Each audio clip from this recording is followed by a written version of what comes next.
नमस्कार, India voice देख रहे हैं आप और मैं हूं आपके साथ शिवम दुबे। इंडिया वॉइस के खास कार्यक्रम देवभूमि समाचार में आप सबका स्वागत है। बुलेटिन की शुरुआत करेंगे। ऋषिकेश सड़क दुर्घटना के बाद मुख्यमंत्री पुष्कर सिंह धामी यूकेडी के पूर्व केंद्रीय अध्यक्ष त्रिवेंद्र पवार के परिवार से मिलने पहुंचे और अपनी संवेदना प्रकट की। सुबह ऋषिकेश में हुए सड़क हादसे के बाद यूकेडी के दिवंगत नेता त्रिवेंद्र पवार के परिवार से मिलने मुख्यमंत्री पुष्कर सिंह धामी ऋषिकेश पहुंचे और अपनी संवेदना जताई। मुख्यमंत्री पुष्कर सिंह धामी ने कहा कि यूकेडी के पूर्व अध्यक्ष त्रिवेंद्र पवार राज्य आंदोलनकारी के रूप में राज्य निर्माण में अहम भूमिका रही उनकी और उनके निधन से उत्तराखंड के लिए एक बहुत बड़ी क्षति। सीएम धामी ने परिवार की ओर संवेदना व्यक्त की है और हादसे की न्यायिक जांच करने की मांग की।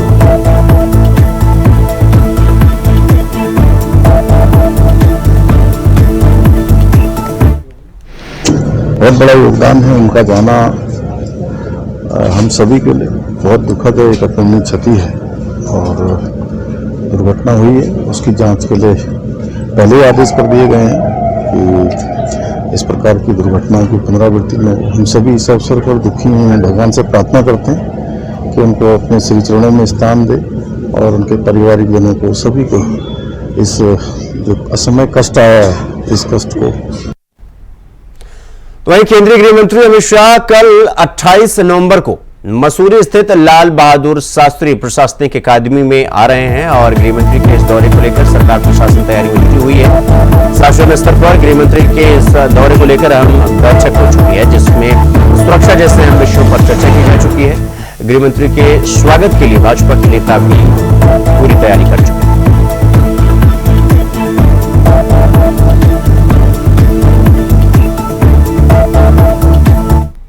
भारत के गृह मंत्री और भाजपा के पूर्व राष्ट्रीय अध्यक्ष आदरणीय अमित शाह जी 28 नवंबर को उत्तराखंड के एक दिवसीय भ्रमण पर आ रहे हैं।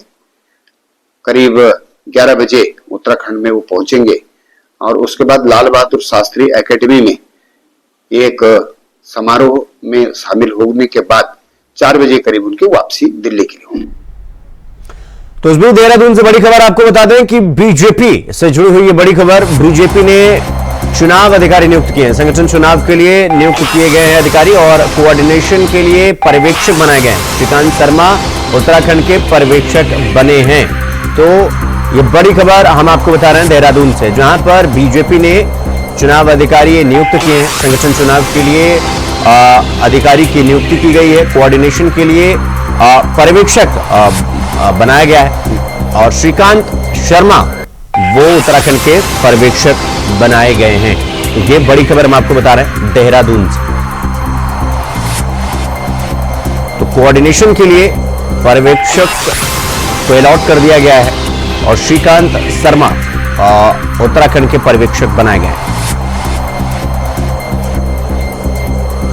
तो आपको बता दें कि देहरादून से ये बड़ी खबर हम आपको बता रहे हैं, जहां पर चुनाव अधिकारी की नियुक्ति की गई है संगठन चुनाव के लिए और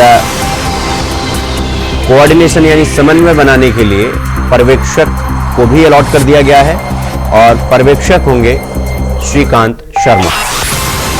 उत्तराखंड का पर्यवेक्षक इन्हें बनाया गया। तो ये बड़ी खबर हम आपको बता रहे हैं।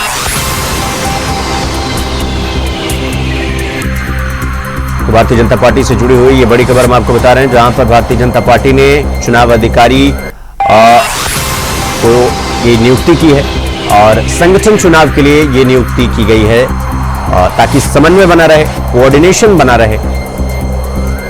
तो इस खबर पर हमारे साथ हमारे सहयोगी अभय केंतुरा हमारे साथ देहरादून से जुड़ गए हैं। अभय, भारतीय जनता पार्टी की तरफ से चुनाव अधिकारी को नियुक्त किया गया है, श्रीकांत शर्मा को ये जिम्मेदारी सौंपी गई है और क्या कुछ पूरी खबर? जी बिल्कुल, ये कह सकते हैं कि बीजेपी में इस समय संगठन पर्व चल रहा है। संगठन पर्व में पहले सदस्यता अभियान यहाँ पर चला और अब जो संगठनात्मक जो चुनाव होने हैं संगठन के भीतर उसको लेजिस्लेटिव कोऑर्डिनेशन कमेटी के लिए समन्वयक के रूप में, ये कह सकते हैं पर्यवेक्षक के रूप में यहाँ पर पार्टी के जो वरिष्ठ विधायक है श्रीकांत शर्मा, उनको ये जिम्मेदारी यहाँ पर दी गई है। उन्हें उत्तराखंड का प्रभार दिया गया है। पार्टी की तरफ से कह सकते हैं कि देश के कई राज्यों में कोऑर्डिनेशन कमेटी का बनाने के लिए समन्वयकों की, पर्यवेक्षकों की जो नियुक्तियां थी उसको करने का काम पार्टी हाईकमान की तरफ से यहाँ पर किया गया। और उत्तराखंड में वरिष्ठ विधायक श्रीकांत शर्मा को जिम्मेदारी यहाँ पर दी गई थी ताकि जो संगठन का जो चुनाव अब शुरू होगा उसमें सीधे तौर पर कोऑर्डिनेशन बना रहे, पार्टी के सभी कार्यकर्ता एक दूसरे को इस चुनाव में समर्थन देते हुए नजर आए और बेहतर तरीके से, शांतिपूर्ण तरीके से पार्टी का संगठन पद समाप्त हो सके और पार्टी में जो नई प्रक्रिया का जो गठन होना है, जो नए चुनाव यहाँ पर होना है, उसमें सभी लोग सही तरीके से यहाँ पर चुनकर सामने आ सके, उसके लिए सब जिम्मेदारी यहाँ पर दी गई है। ये कहा जा सकता है कि उत्तराखंड में अभी बीजेपी का जो वर्तमान में जो संगठन पर्व के तहत जो काम यहाँ पर चल रहा है वो बूथ कमेटियों का गठन की प्रक्रिया यहाँ पर चल रही है, जिसमें अभी तक ये कह सकते हैं कि लगभग 50% के करीब बीजेपी ने अपनी बूथ कमेटियों का गठन यहाँ पर कर लिया है। इसके बाद ये कह सकते हैं कि बूथ अध्यक्षों का चुनाव यहाँ पर होगा, बूथ अध्यक्षों के बाद ब्लॉक अध्यक्षों का चुनाव यहाँ पर होगा, मंडल का चुनाव होगा, उसके बाद प्रदेश पदाधिकारियों के प्रदेश में संगठन की जो प्रक्रिया है उसको चुनने का काम यहाँ पर किया जाएगा, जिसमें प्रदेश महामंत्री आपके प्रदेश अध्यक्ष की तैयारियां होनी है, उनको लेकर चुनाव यहाँ पर होना।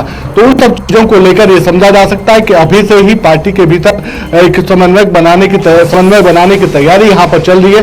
इस पर्यवेक्षण की तैनाती यहाँ पर अभी जा सकता है, क्योंकि जिस प्रकार ठीक है अभय, ठीक है आप कर रही है तो हाँ ठीक है अभय, बहुत बहुत धन्यवाद आपका हमसे जुड़ने के लिए और खबर पर जानकारी हमारे साथ साझा करने के लिए। तो श्रीकांत शर्मा को उत्तराखंड के पर्यवेक्षक, उत्तराखंड का पर्यवेक्षक उनको बनाया गया है। तो रुक करेंगे अगली खबर की ओर। नगर निगम छात्र संघ सहकारिता के चुनावों के बाद अब पंचायत चुनाव भी टाले जाने पर सरकार पर निशाना साधते हुए पूर्व राज्य मंत्री और उत्तराखंड कांग्रेस के प्रदेश महामंत्री नवीन जोशी ने इसे सीधे सीधे हिटलर शाही करार दिया। उन्होंने कहा कि सरकार चुनाव न कराकर लोकतंत्र का गला घोट रही है और जनता के अधिकारों को कुचल रही है। आगे नवीन जोशी ने कहा कि सरकार ने चुनावों को टालने के लिए कई बार कोर्ट से झूठ बोला है तो बेहद ही शर्मनाक है। उन्होंने कोर्ट से अपील की तो वो इस मामले में संज्ञान लेकर सरकार के खिलाफ सख्त कार्रवाई करे।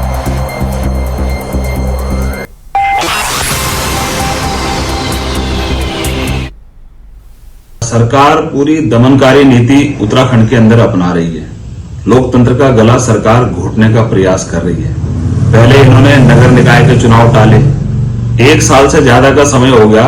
ये कोर्ट को बार बार झूठ बोलते रहे, गुमराह करते रहे कि हम 6 महीने के अंदर चुनाव करा देंगे। पहले तो इन्होंने बोला कि हम समय पे चुनाव कराएंगे, वो समय पे नहीं कराया। इन्होंने कहा कि हम 6 महीने के अंदर चुनाव कराएंगे, वो नहीं कराया। फिर 3 महीने का समय बढ़ाया, तब भी नहीं कराया। फिर उन्होंने कहा कि हम अक्टूबर तक चुनाव करा देंगे, तब भी नहीं कराए। इन्होंने कहा कि हम नवंबर में अधिसूचना जारी कर देंगे, आज तक तो कोई अधिसूचना जारी नहीं हुई है। चुनाव को टाल रहे साल भर से। इन्होंने छात्र संघ के चुनाव टाल दिए, इन्होंने सहकारिता के चुनाव टाल दिए, अब इन्होंने पंचायत के भी चुनाव टाल दिए। किस प्रकार की सरकार उत्तराखंड के अंदर चल रही है? हम तो माननीय सुप्रीम कोर्ट से हम न्याय की गुहार करते हैं कि ऐसे सरकार को तुरंत बर्खास्त करना चाहिए। ये लोकतंत्र का गला घोट रही है। ये चाहते हैं कि हिटलर शाही यहाँ पे प्रदेश के अंदर चला जाए। ये स्वयं राज करते रहे और किसी को चुन के आने का अधिकार नहीं है। जो चुने हुए प्रतिनिधि है उनको उनका कार्यकाल खत्म होने के बाद दोबारा चुनाव ये नहीं करा रहे हैं। तो हमारा माननीय उच्च न्यायालय से निवेदन है कि स्वतः ही वो संज्ञान ले और सरकार के खिलाफ झूठ बोलने के उसमें, और इन्होंने क्योंकि कोर्ट को गुमराह किया और झूठ भी बोला, और इसका मतलब कोर्ट की कोई वैल्यू। तो खबरों में आगे बढ़ेंगे। वन अधिनियम को लेकर लैंसडौन से बीजेपी के विधायक एक बार फिर मुखर हो चुके हैं। विधायक दिलीप रावत ने कहा कि प्रदेश सरकार अगर वन अधिनियम में संशोधन के लिए 1 दिन का विशेष सत्र नहीं बुलाती है तो वो मजबूर होकर आगामी विधानसभा सत्र में नहीं जाएंगे। उन्होंने कहा कि उत्तराखंड 67% वन से घिरा हुआ है और ऐसे में वन उत्तराखंड के लिए एक तोहफा बनना चाहिए था, लेकिन दुर्भाग्य से आज विकास में बड़ी बाधा बनी।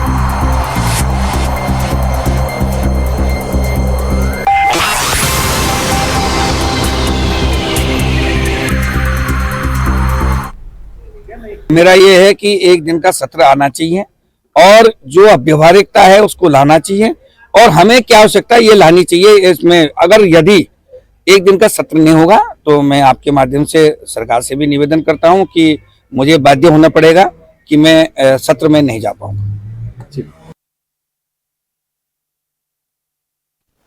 विज्ञान के क्षेत्र में रोजाना नए शोध होते रहते हैं, जिन्हें एक प्लेटफॉर्म देने के लिए उत्तराखंड में हर साल एक सम्मेलन का आयोजन किया जाता है, जो इस साल देहरादून के दून विश्वविद्यालय में 28 नवंबर से 30 नवंबर यूकास्ट द्वारा आयोजित किया जाएगा। और आपको बता दें कि देहरादून में होने वाले इस 19वें उत्तराखंड राज्य विज्ञान और प्रौद्योगिक सम्मेलन में देश के जाने माने शोधकर्ता और राज्य के युवा छात्र हिस्सा लेंगे। इस सम्मेलन में राज्यपाल और मुख्यमंत्री भी हिस्सा लेंगे।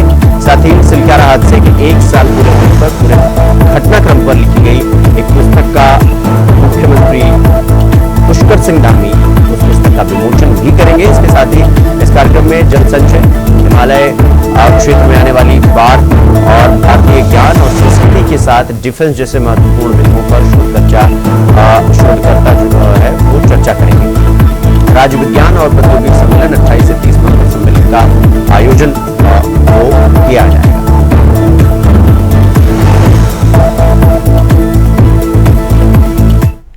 देखिए, किसी आगे बढ़ते हुए राज्य के लिए महत्वपूर्ण है कि उसका विज्ञान, प्रौद्योगिकी और नवाचार पर आधारित जो बड़े सम्मेलन होते हैं उनका आयोजन हो, सफलतापूर्वक हो। उत्तराखंड राज्य का ये 19वां है जो विज्ञान प्रौद्योगिकी का सम्मेलन है। दून विश्वविद्यालय के साथ इस वर्ष इसका आयोजन किया जा रहा है। दून विश्वविद्यालय में है। 28 नवंबर से 30 नवंबर तक इसका आयोजन है। 28 तारीख को हमारे विभिन्न सत्र हैं और 3 बजे से 5 बजे तक इसका जो इनॉग्रल है, उद्घाटन सत्र है, उसका आयोजन है।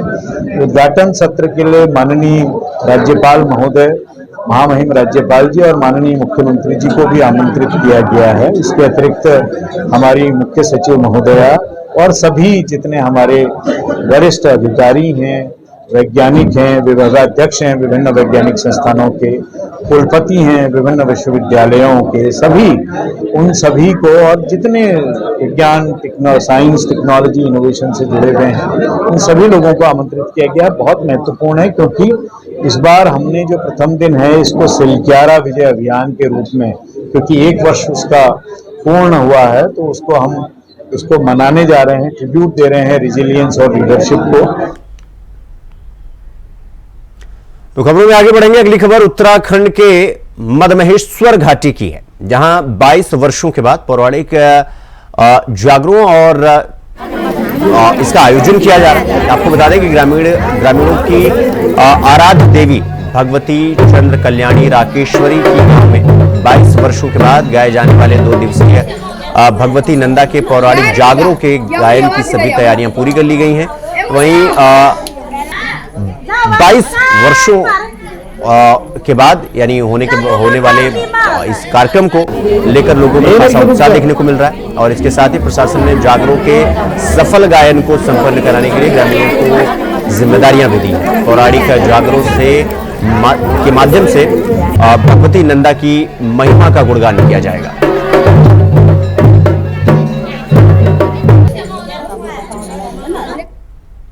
अगली खबर अल्मोड़ा से है, जहां आशा कार्यकर्ताओं ने अपने अपने वेतनमान को 26,000 करने और नियमित नियुक्ति की मांग को लेकर जोरदार प्रदर्शन किया है।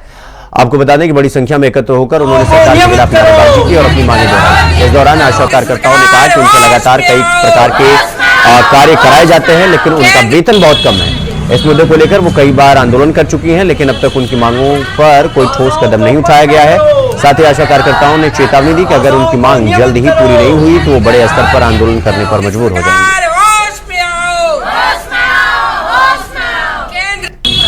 हम हर बार इकट्ठे होते हैं, कई बार इकट्ठे हो चुके हैं, लेकिन सरकार हमारी कोई सुनवाई नहीं कर रही है। हम अपनी मांगे पूरी करवाने के लिए इकट्ठे हुए हैं और हम चाहते हैं कि आशाओं का वेतनमान 26,000 किया जाए और हमें नियमितकरण किया जाए। जब तक नहीं होगा तब तक आंदोलन करते रहेंगे हम। जब तक केंद्र सरकार, राज्य सरकार होश में नहीं आएगी तब तक हम करते रहेंगे। तो खबर देहरादून से है, जहां जिले में बढ़ती सड़क दुर्घटनाओं को देखते हुए एसपी अजय सिंह सड़क पर उतरे। इस दौरान उन्होंने नंदा की चौकी समेत तमाम क्षेत्रों में सड़कों के बोचन नेक का निरीक्षण किया और सुधार के आदेश दिए। आपको बता दें कि इस दौरान नंदा की चौकी क्षेत्र में कुछ युवा बिना हेलमेट तेज रफ्तार बाइक चलाते हुए मिले। इसके बाद एसएसपी ने चालान भी किया।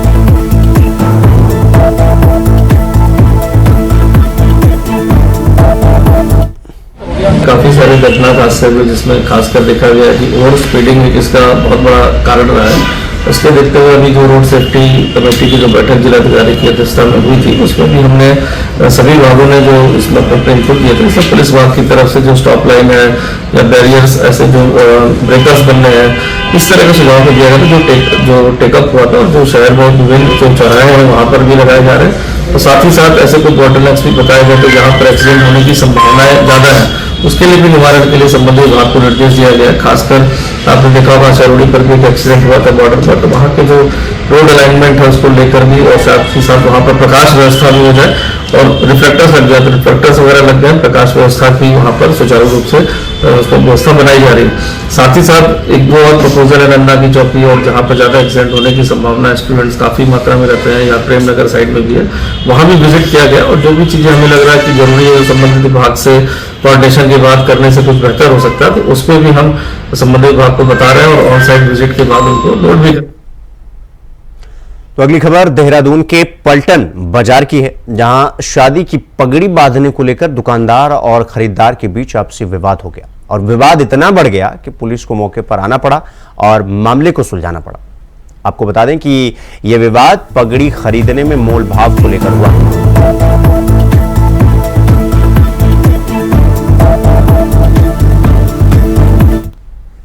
तो पलटन बाजार में जो है व्यापारी है उनके वहाँ पर जो है कुछ लोग आए वहाँ पर पगड़ी बनाने को लेकर वाद विवाद हुआ। तो पगड़ी बांधने का रेट जो बच्चे वहाँ मांग रहे थे वो 200 रुपए दे रहे थे जो लोग आते उनसे, और वो 500 रुपए बताते कि रेट को लेकर वहाँ पर कुछ कहा सुनी हुई। जिसके बाद अन्य इसमें 7-8 लड़के वहाँ पर इकट्ठा हुए और जब वहाँ पर व्यापारियों और दुकानदारों के बीच में अन्य लोग थे वहाँ पर उनको डाटा दबता गया, अपने आप को गिरा देख कर की पिटाई न हो जाए, क्योंकि उनके द्वारा पहले इस तरह 8-10 लड़के के माध्यम से इकट्ठा होकर वहाँ झगड़ा किया जा रहा था।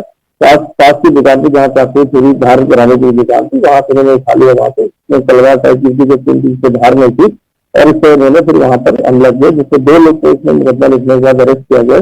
बाकी की तलाश से हमारी टीम लगी हुई, उनको भी गिरफ्तार इसमें किया जाएगा। तो वहीं समय से बारिश न होने के कारण देश का अन्नदाता बेहद परेशान है।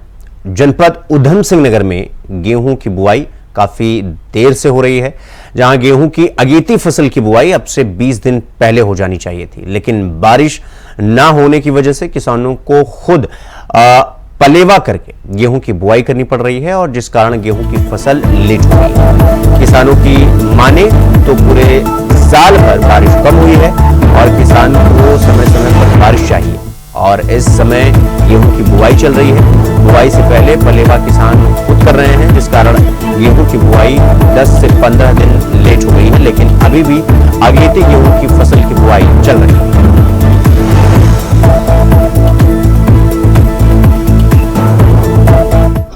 बारिश इस साल औसतन कम हुआ है, लेकिन किसान को समय समय पर बारिश चाहिए है, यानी कि फसल ज्यादा धान की फसल पे तो ज्यादा बारिश होनी चाहिए। और इस टाइम गेहूं की बुआई चल रही है, लोगों को आपकी जो पलेवा है जो खेत में गेहूं बोने से पहले करते हैं वो खुद करा है उन्होंने, बारिश की वजह से नहीं हो पाया आपकी।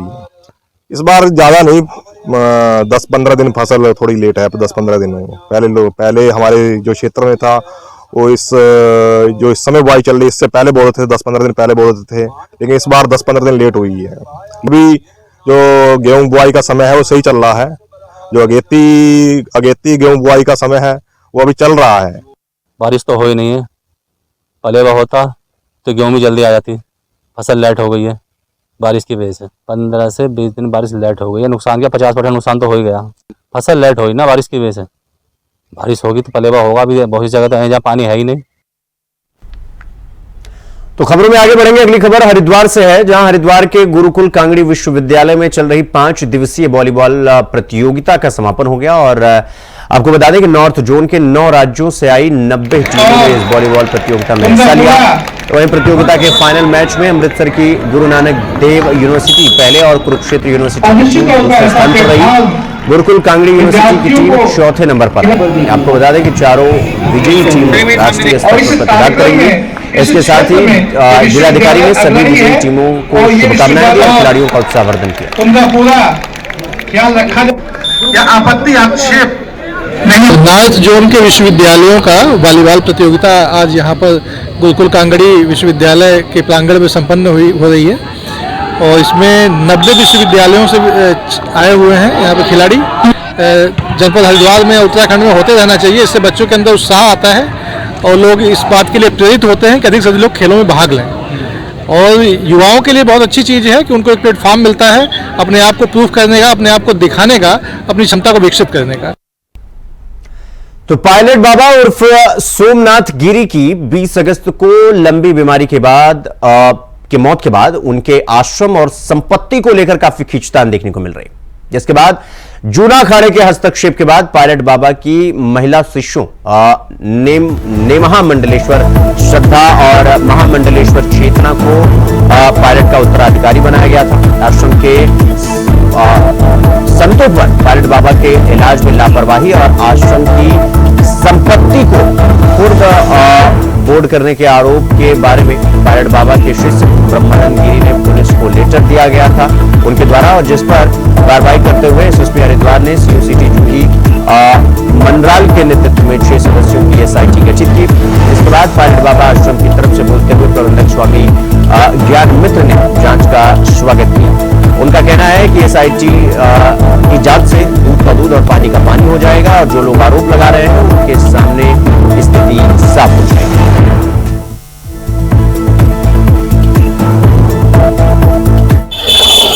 पिछले 20 अगस्त को पायलट बाबा के शरीर पूरा होने के बाद जिस तरह से उनकी संपत्ति, उनके आश्रम को लेकर कहीं ना कहीं उनके जो उत्तराधिकारी थे उनमें खींचतान देखने को मिली, जिसके बाद जूना अखाड़े ने मर्तजा करते हुए जो महिला संत थी उनको उत्तराधिकारी यहाँ पर बनाया, जिसके बाद जो अन्य संत थे उनमें कहीं ना कहीं संपत्ति और बाबा की मृत्यु पर सवाल उठाए गए, जिसमें ब्रह्मानंद की अब जिस तरह से ब्रह्मानंद ने हरिद्वार पुलिस को एक पत्र भेजा और उस पर अब पुलिस की तरफ से एसआईटी गठित की गई है जो ये जांच करेगी कि बाबा की मृत्यु साधारण थी या उसमें कुछ साजिश भी यहाँ पर थी। हालांकि जिस तरह से अगर हम बात करें आश्रम के जो पदाधिकारी हैं, जो आश्रम का प्रबंधन है, उसका यह कहना है कि एसआईटी गठित होना कहीं ना कहीं जो आरोप उनके ऊपर उठ रहे थे उसके लिए मददगार साबित होगा। एसआईटी के माध्यम से दूध का दूध और पानी का पानी हो जाएगा।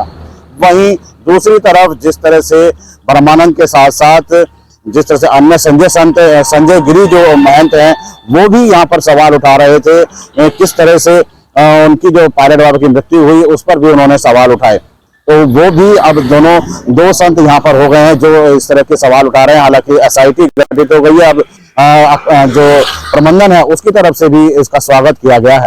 विकास चौहान, इंडिया वॉइस, हरिद्वार। बाबा जी पिछले 3 वर्षों से ही बीमार थे और उनका इलाज मतलब नेशन वाइड में जो कहे, जब यहाँ थे मैक्स में देहरादून में इलाज होता था, एक अहमदाबाद का बहुत अच्छा हॉस्पिटल वहां इलाज हुआ है, अपोलो में हुआ है, कोकिलाबेन में हुआ है, लास्ट में कोकिलाबेन में ही बाबा जी अंतिम सांस लिए हैं। तो ये सारे hospital one of James of Indian medical society, इससे अच्छा कुछ भी नहीं है, अपोलो से अच्छा, कोकिलाबेन से अच्छा। और जब हम पेशेंट लेके हम कोई भी पेशेंट लेके जाते हैं हॉस्टल में भर्ती करने के बाद में सारा दायित्व तो डॉक्टरों को होता है कि न कि पर्सन का। मेडिकेशन कौन करेगा? नर्स करती है। और बाबा जी आईसीयू में थे, गंभीर मतलब सघन चिकित्सा प्रणाली में थे, तो वहां तो आप अपने आप एक टेबलेट भी नहीं खिला सकते, नर्स खिलाएगी, जो भी करना नर्स कराएगी, मिलने भी नहीं देंगे। सुबह आधा घंटा, शाम को आधा घंटा विजिटर अलाउड होता है, तो लापरवाही की बात कहां से आती है? तो प्रदेश भर में युवाओं के विभिन्न क्षेत्रों में किए जा रहे कामों को देखते हुए राजधानी देहरादून के संस्कृति विभाग के युवा आवाहन संस्था ने युवा सम्मान समारोह का आयोजन किया। इसमें उत्तराखंड के लोकप्रिय गढ़वाली लोक गायक सौरभ मैठाणी अतिथि के तौर पर शामिल हुए और इस दौरान सौरभ मैठाणी और अन्य मेहमानों ने प्रदेश में काम करने वाले युवाओं को सम्मानित किया।